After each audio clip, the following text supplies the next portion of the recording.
Welcome back to the world of Randall Williams. Today we are diving into the world of sports and music because if you haven't heard, Beyoncé is performing in Houston for the NFL's Houston Texans and Baltimore Ravens game on Christmas Day. That is the second NFL game on Christmas Day. The first one will be between the Kansas City Chiefs and the Pittsburgh Steelers in Pittsburgh. I had a couple friends ask me why not schedule Beyoncé to perform in Pittsburgh, and it's happening for two reasons to me. One, Houston is her hometown, and B, I can't imagine too many artists who want to be performing in 30, 20, potentially 10-degree weather in Pittsburgh. I don't think it's anything against the city, but that's a cold time of year. And Houston Stadium is in a dome. So it just makes sense that way. I haven't made any calls to ask, but that's my guess. But anyways, this is a huge deal. I think it's sets the NFL up for two cultural powerhouses within a 45-day span. There's 6 days left in December, 31 in January, and 9 for the Super Bowl. So yeah, 45-day span, or 46 maybe. But Beyonce on Christmas, Kendrick Lamar at the Super Bowl. I think this is massive. I think if you remember last year's Christmas Day NFL games, you remember, or the memory that I think that will come to mind for everyone is the Raiders upsetting the Chiefs and then the Chiefs going on to win the Super Bowl eventually. But that Raiders game was a real shocker. They dominated on the defensive side of the ball and they just beat the hell out of the Chiefs on Christmas Day, which is the last thing any of us expected. This year, the NFL puts stars on Christmas Day. Patrick Mahomes, Lamar Jackson are two of the most popular players in the league and also two of the most entertaining players in the league. I think Russell Wilson is still very entertaining. And CJ Stroud is obviously an up-and-coming star. You add Beyonce to that, and she is massive. I think that when you think about this in terms of cultural presence, the NFL has performers all the time at games, but Beyonce's tier one. She's really tier zero of artists. So for her to choose this for the NFL, and I imagine Rock Nation to choose her, and everyone come to the table and be like, "This is what we want." Great. As a fan, I'm happy about it. I think it should be exciting. Obviously, if you were watching this past weekend with the Jake Paul and Mike Tyson fight, there are tech concerns. I think that my experience in watching it is I was watching it from this room actually, and I fell asleep on it. And when I woke up, it was buffering at 25%. I went to the grocery store. I came back, and I think it was around 11 a.m. and it had unbuffered. I thought my brother was watching it, and the whole time it was just my TV. So it took 12 hours from, maybe I think it started buffering in round 3, and it took 12 hours to unpause. That's nuts. I think that there might be a little concern about that. And if you know Beyonce's fans, the Beehive, they're not having any of that. I mean, this is an opportunity for people who haven't seen Beyonce perform to watch her perform, and however long her set will be, I imagine it'll be probably as long as a Super Bowl set, which is around 15 minutes. It's a special guest will be there. Who knows who she may bring along? Maybe, I don't know. I don't know who she brings along. I'm not even going to try to suggest. She can basically pick any artist out of a hat, and I imagine they'll show up for her. But it brings a new legion of fans. The last time Beyonce performed with the NFL was at the Super Bowl a decade ago. I believe that was in 2013 with the Ravens and the 49ers. And what we remember from that is the blackout. But now she's back. It should be really, really exciting. And I think for the NFL, it places them in the cultural spotlight again. Ever since the NFL has struck this relationship and this partnership with Rock Nation, they've slowly been building or slowly been climbing up the cultural stairs into prominence. And when you think about the previous halftime shows, I mean, obviously we had the 2 COVID years, but you have Rihanna, you have Usher, and Usher was in the middle of a massive summer. It was in Las Vegas. He had the residency there and all those moments, and then he performed. And now you have Kendrick fresh off the Drake and Kendrick beef. It just really, really places them in a room with the NBA. I think the NBA has had a lot of cultural prominence with the stars. I mean, you think about NBA All-Star Weekend and all of the people that have lined up there, with the type of events that happen. And I don't think the NFL is quite there in terms of, being what the NBA is and what the NBA was, but it's on its way. And when you think about this for Netflix, Netflix is entering live sports and entertainment. They have the deal with the WWE, which is set to begin next year. They had the Mike Tyson and Jake Paul fight, which had 60 million viewers, which is nuts. I mean, Mike Tyson, who's close to 60, and Jake Paul, who's a little older than me, I can't believe people wanted to watch that, but maybe they thought that Mike was going to upset him. Obviously, that didn't happen. But the fact that you could get 60 million people through all of the technical difficulties, through what I would consider a subpar broadcast, and that number of people tuned in. I mean, for context, if you think back to last year's Thanksgiving games, I believe the most watched game was between the Seattle Seahawks and the San Francisco 49ers, which brought in 34.1 million viewers. You put Beyonce and CJ Stroud and Lamar Jackson on Netflix, and I have to think that it might get to 45, it might get to 50. These are still regular season games, so you want to be mindful about how many people are tuning in. But it's Beyonce, and if I wouldn't know too much about what her rollout is going to look like for Act Three of Renaissance, or what that era is going to begin with. I don't know that she would make an announcement at the Super Bowl, but we've seen artists do similar things. Usher dropped his album either the night after the Super Bowl or maybe at midnight the night of the Super Bowl. Um, so maybe something like that happens, but it brings Netflix to the forefront of sports and culture. And they already had there, but you add a Beyonce performance and they had a pre-existing relationship from the Homecoming documentary. And I think it's just a massive, massive deal. Now, what it means for the two parties is a new Christmas Day tradition. I think last year, me personally, I did watch the NFL games a little bit more than the NBA games, even though they weren't exactly in the same time windows. There was two or three NFL games, and then when they were over, just flip the channel over to the NBA and watch the remaining NBA games. But now you have these two games at 1 p.m. You have a game at 4:30 p.m. And that's going to take up an average NFL game is around a 3 hour broadcast. So 1 p.m. game ends at 4. The game starts at 4:30. That'll go to probably around, you know, 8 ish, and then you have two games left for the NBA. Um, but for the culture of sports, Christmas Day has been predominantly owned by the NBA. I mean, I think the best Christmas Day game of all time was Warriors Cavs in 2016, but there have been numerous NBA Christmas Day memories. And I think that the NFL is trying to create some of those. You obviously need good games. I think that, and you need stars. You need stars. So, what we're seeing from the NFL is the NFL is like, let's see what happens if we bring in our superstars. Like, I think Patrick Mahomes is also playing on Black Friday. And so when you think about that, um, the NFL is basically stacking the lineup and saying, how many people can we get on these dates?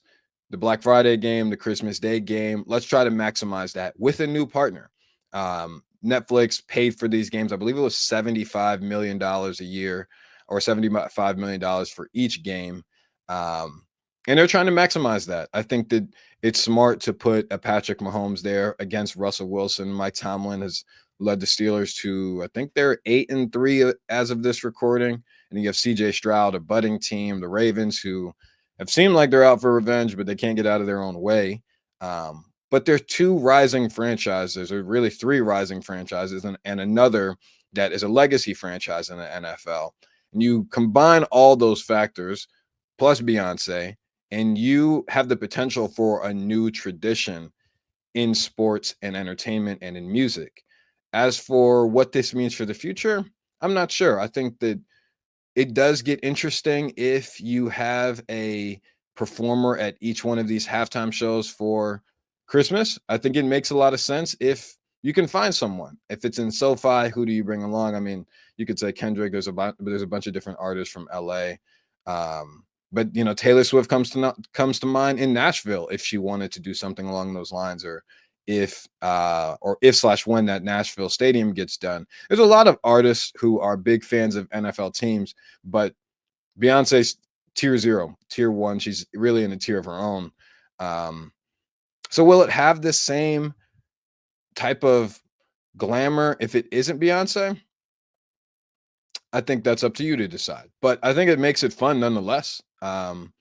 We've seen these type of performances at sporting events, period, but nothing quite like this in the spotlight of a regular season, in my opinion, at least. Now, for what it means for the NBA, it's not good. It's not good. It could be worse, but it's not good because the NBA has owned Christmas Day for as long as I've been alive, and the NFL is slowly sliding into that real estate. And the reason for that is because if you look at the NBA games, I'm just going to read them really quickly. Spurs versus Knicks, Wolves versus Mavs, 76ers versus Celtics, Lakers versus Warriors, and Nuggets versus Suns. There are no stories. It doesn't feel like there's any rivalries. It's just stars. The Knicks are one of the biggest franchises in the NBA, one of the most popular franchises in the NBA. And the Spurs have Victor Wembanyama. If Victor Wembanyama goes out and puts up 60 points against the Knicks it's probably played at Madison Square Garden, I think that's fun. It makes for maybe the beginning of the new era of Victor Wembanyama. But if the Knicks just shellac them, or even if the game is just good, that's not good enough because there's no history between those franchises. And if you remember the game that I was just speaking of between the Warriors and the Cavs, Kevin Durant had just come to the Warriors, and there was a budding rivalry between those teams. They didn't like one another. Um, and it resulted in a legacy game that we're going to remember for the rest of our lives. If you look at Wolves versus Mavs, I don't see the rivalry there. I just think these are good games. And part of scheduling these games is storytelling. And if you just have, a bunch of stars, and really there is one story that I think is in there. Warriors versus Lakers, Steph versus LeBron, the two most popular players in the league. I think that's fun. But what does it mean in the grand scheme of things? Are the Warriors destined to make a run to the NBA Finals? Are the Lakers destined to make a deep playoff run? I don't know. It's too early to tell in the NBA season because there's parity across the league. I don't think parity is a bad thing, but you need something to sell to your fans outside of your stars because what does this mean to me for the 76ers and Celtics to play? The Celtics have dominated them for a number of years. In a late game window. The Nuggets versus the Suns. I think Joker's well on his way, probably to his fourth MVP or another stellar season. But again, so what? I've watched Kevin Durant play, I've watched Joker play, and there isn't as much animosity in these games. And I'm not saying these guys got to hate each other. And I think that these games are often competitive, but there's no story. There's nothing that makes me want to tune in and be like, oh, they don't like one another. Like when Kobe played LeBron on Christmas, there was always this narrative that Kobe and LeBron didn't like each other. Obviously, that was proven to be false, and just because of all the love that they shared, it was just they were just both competitors. But as time goes on, and you look at some of these Christmas Day games, or even when Kobe and LeBron played, and it was the Lakers versus the Heat, you still had the history there of Lakers coming off two back-to-back championships, and then the Miami Heat, who are just formed.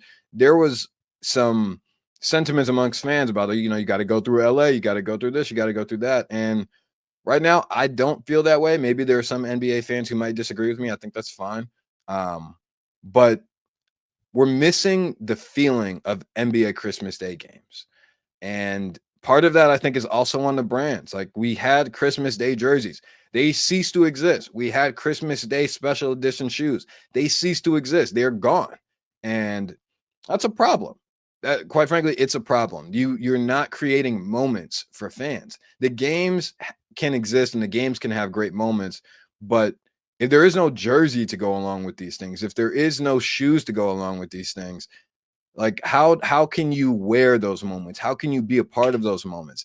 And the NFL isn't structured in the same way as the NBA, where they've done as many special edition and alternate jerseys as the NBA. We're seeing more of that now with, even the Texans have more uniforms than what they used to, but they're not known to be a uniform league. The NBA is known for its legacy jerseys.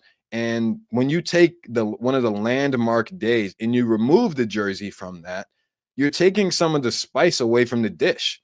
And, when they really reevaluate these things every year, I do hope that they just agreed to this new deal with Nike, that they go back to the table and they say, we need to do something. Christmas Day viewership has also been on a little decline over the years.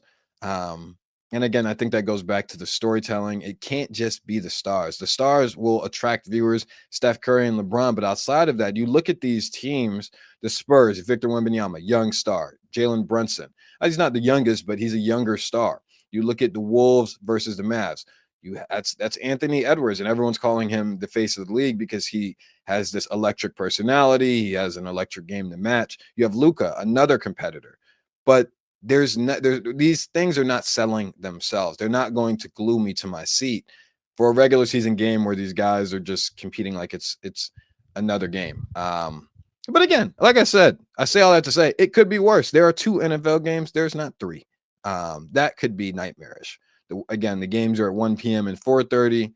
NBA has 2 windows where they don't have to compete with the NFL, and really, there's not going to be a competition between those windows, between the 1 p.m. and the 4:30 windows, because I imagine the NFL is probably going to get 35 million viewers, and the NBA would probably get, I'd guesstimate, between 5 to 8. But I think that if you're the NBA, you have to go back to the drawing board and be like, how can we revitalize this in a way that makes it feel special? The All-Star game is a different dilemma. Christmas Day is real estate that they owned. And now they're in danger. They're about maybe 2 to 3 years away from the NFL owning Christmas. And it does feel weird to say that, because growing up, I remember all of the NBA Christmas Day commercials. We remember the I think it was the Jingle Bells commercial, or that was the song where all the guys are shooting, and that you know stardom, that excitement for these things isn't the same. And the NFL hasn't put out anything like that. I think they're capable of it. Um, we haven't seen that yet, but if they decide to, it could get ugly. It could get ugly in terms of just the NFL owning that day.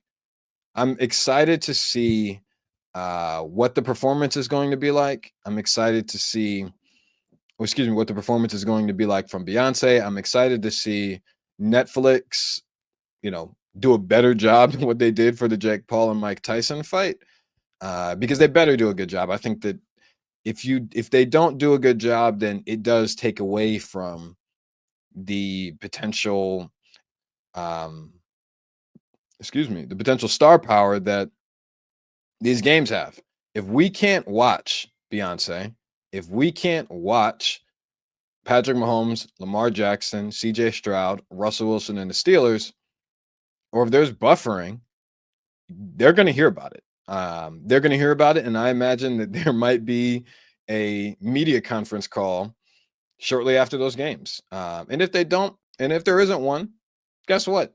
Goodell's going to get asked about it at the Super Bowl press conference. So this is a thing that I think Netflix has to reevaluate. They have to fix, or there's going to be problems. But I think we're all looking forward to Beyonce on Christmas Day. I think that we're looking forward to the games from both the NFL and the NBA. And I'm looking forward to seeing how both these leagues play stars, how they schedule things, how they evaluate competition on Christmas Day, and how they move forward from this, because this is massive for the NFL. And I think it's an opportunity for the NBA to look inward, and in 2025 come back with something to match. I don't know what that is, but we'll have to see. That's all I got for you all today. Thanks for tuning in. Like, comment, and subscribe. And this is The World with Randall Williams. Have a good one.